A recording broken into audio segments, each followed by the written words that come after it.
Hello and welcome to episode 6 of Anime Figure Archive. I'm Senpai and today we are taking a look at the Albedo Restrained version. This is manufactured by Kadokawa, but in conjunction with Animester. Animester is in a producer role and said to produce the sculpt and paint, so I do expect great things. If you saw our Pop-Up Parade 2 video, you know how good Animester can be. This is a 1/7 scale figure and has an MSRP of 25,300 yen and came out in October 2024. Unfortunately, at the time of this video, she is sold out on AmiAmi and there are currently no used ones on AmiAmi.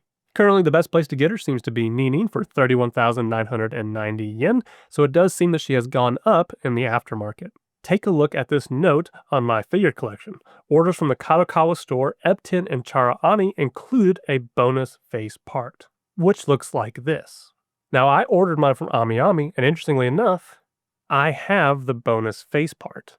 If you search on AmiAmi, we only get this version right here, which doesn't mention anything about a bonus. This isn't too uncommon when AmiAmi sells out of the bonus version, they usually delete the listing, but in the order history, it'll say bonus. And as an example, here's an order I placed the other day for Bear Panda's latest 1/4 that mentions bonus in the title. And if you look at my Albedo order, you can see that the title matches the one on the website. And if we look at the web page, any bonus items included are going to be down here in the specifications. You can see that this set contains the main figure and base, so no mention of the bonus face. And if we look at the photos posted by AmiAmi under this listing, you will not see a single mention of that face that is being included. So I don't exactly know what's going on here or why I got the version with the face. In fact, I wasn't even aware this had a special version with the face. It was not until preparing for this review here that I noticed that it had an additional face. I admit I was sad I didn't get the additional face. And then when I unboxed this and took a look at it, noticed that I do in fact have the additional face. So I'm not sure why I have that. I'm not sure if that's something special that just happened, or maybe Kadokawa accidentally shipped AmiAmi some with the bonus face. Maybe some of you have seen the additional post that maybe had the bonus item that maybe I bought instead, but for some reason the name's different. So if you're aware of that, post down in the comments below. I'd be curious to see how I ended up with this. Definitely not going to complain about a good thing though. If we take a look at the screen, you can see the differences between the two faces. I think this is one of those examples where this face actually changes or even adds to the figure itself. The original face in the figure has Albedo in a very submissive form, where in the alternate face you kind of get her mischievous side. And we're also greeted with the nice slant that Albedo normally has in her eyes. So with that, here is a quick look at the box. And here is Albedo herself.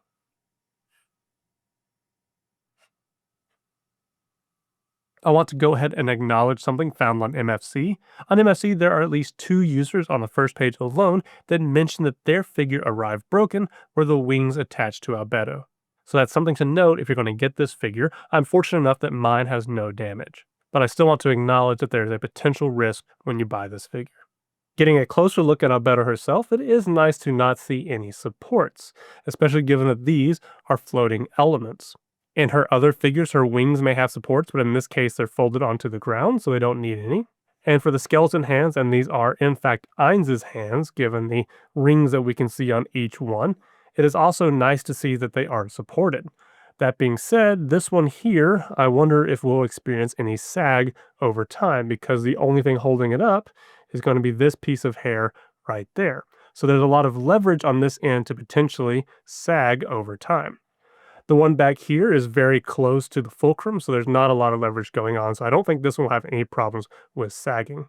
Looking at the paint in regards to shading on this figure, it is minimal overall, particularly when it comes to Albedo herself. On Albedo herself, minus her wings, the only element of shading that she has is going to be on her horns. Now, I don't know if this is intentional or not, but you can see a darker tip at the end of the horns, and then it actually goes on the inside curve of her horns as well. Now, I say I don't know if this is intentional or not because they didn't spray the darker color. In fact, they spread the white color of her horns over top of a darker plastic. So where the paint naturally thins out happens to be the tips of her horns and the inside edge of her horns. Intentional or not, it does actually look good though.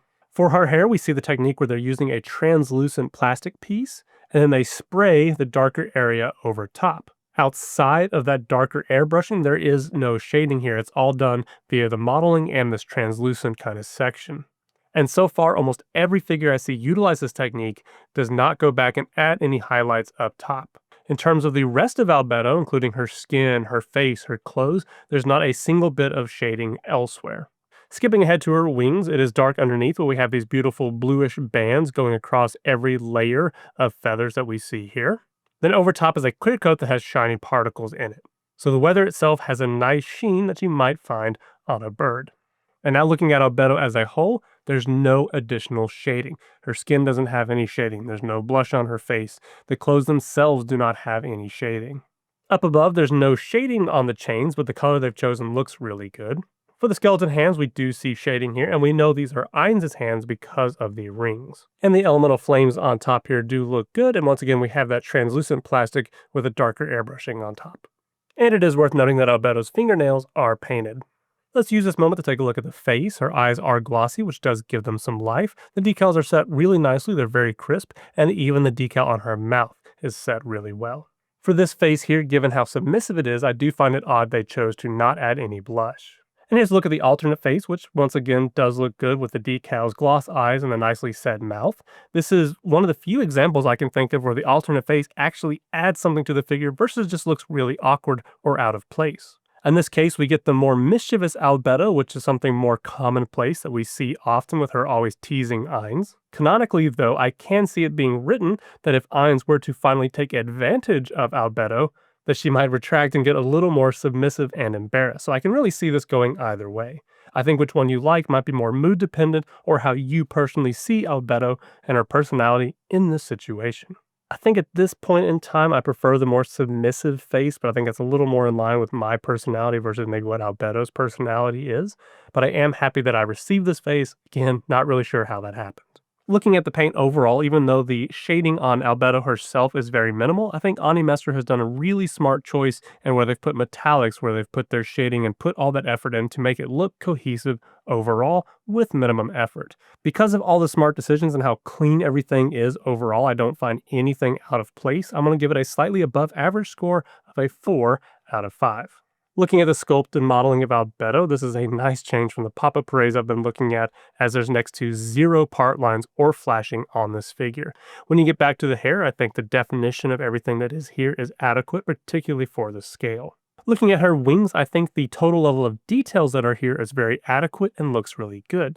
If I had to nitpick it though, I wish the definition of what was here was increased. I think that the paint was maybe a little heavier than they anticipated, so in order to increase and not wash out that detail, they needed to make these lines a lot deeper. Beyond the wings, the only place this figure actually struggles in, and this is me really looking for flaws here, is going to be in the definition of the chains themselves, and particularly when it comes to the separation of the fingers and Ainz' hands. And on the right hand here, you can see the fingers really starting to clump together and even have material in between them. But this is only if you look closely and definitely passes the 2-foot test. Moving to the front of her face, the detail here once again is very appropriate and looks great on this scale. The only seams I can see are going to be where the front bangs separate so you can swap out her face. I don't see any other pieces added back in. And moving down to her chest, we're greeted... Alright, maybe I'll go lower first and start with... Oof, God. These are +1s for sure. Alright, jokes aside, to me this is by far the best looking angle of Albedo. They've done a great job, especially anatomically capturing this position. I do feel like they must have had an actual model. I think her breasts are a little larger than what they're supposed to be in the anime, but I find this more in the realm of reason, and they at least gave them a nice sag profile and a great side boob profile. For the armpit connoisseurs, you have a great angle right here, along with great detailing. And we most certainly can't forget about the little stomach bump that we've got here. They've done a great job of making this cloth feel very thin and like it's clinging to all the edges of her body. Anatomically, I think the back of her feet is the only area that doesn't look good, as they've kind of overemphasized this longitudinal arch here in the middle, so it kind of looks like she has emu feet. But on the flip side, they have done a good job with her toes, and they are painted. Looking again at the sculpt overall, I do think the anatomy is by far one of the best aspects of this, and I think it looks very natural. I do wish the wings had a little bit more detail, but I'm pleased with what I see here for the scale. I do think it's a step above average, so I'm going to give it a 4 out of 5. The base, I think, is excellent, and I wish many other manufacturers took the care and thought to give their circle bases something interesting. I couldn't tell you what this is, although I guess it's kind of like a broken mirror that we're looking into. The color is some of the best aspect of the base. You can see this beautiful pink that blends really well into this blue here.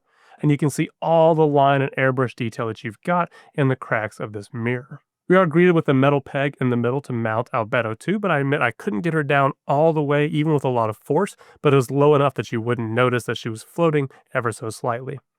Again, really like what I see here. The paint is significantly better than it has any right to be. I wish more manufacturers would put this much thought into their circle bases if they're going to use them. So it's definitely a cut above average, but not quite an E-string base. So I'm going to give it a 4 out of 5.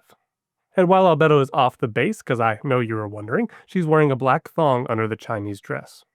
Artistically, this isn't based off any artwork that I can find, and I think this plays into some things that figures are good at, which is putting these characters that we enjoy in situations that we otherwise might not find them in canonically. Although Albedo might want to be tied up by Ainz, this is probably not something we're ever going to see in the anime. So this gives us a glimpse into kind of this fantastical side of figures. And it's something that I appreciate about figures, right? You might see this one character in a bunny outfit, for example, that you will not see otherwise. I do think this looks like Albedo, which is hard for some manufacturers to do for some reason, particularly with her face. I do think the alternate face looks more like Albedo with these slanted eyes and the mischievous face. That's because that's what she is kind of canonically. And for what's here, the movement that's here, the portrayal of Ainz, and they've done a clever job with them being like elemental flame supporting them. I think they've done a great job. So I'm going to give it a 4 out of 5. When it comes to value, if you watched our pop-up parade video, you'll know that we looked at the latest 50 Ami Ami pre-orders at that time of 1/6, 1/7, and 1/8 scales. We found that their price was an average of 24,000 yen with a standard deviation of 3,000 yen. So an MSRP of 25,000 yen, with some sites like Ami Ami having a slight discount at like 22,000 yen, she falls at exactly the middle of the road for value. I do think the alternate face adds some value here, and like I mentioned in the review, I do think the paint is above average, the sculpt, the base, all of that is above average. But with being at 25,000 yen and the standard deviation going up to 27,000 yen, I really don't see any more value than that, so I'm going to give it an average score of a 3 out of 5. Very pleased with the figure as a whole. This is something I've been looking forward to as an instant pre-order the moment that I saw it. I think Kadokawa did a great job of choosing Animestor as their partner for this. I'm glad to see they're able to keep this at a reasonable price other than being in the 30,000 yen range, for example. And when trying to give a certification to give this figure right, it kind of writes itself given how suggestive that it is, and it kind of can quickly come off as kind of weird or creepy given that I'm a male figure reviewer.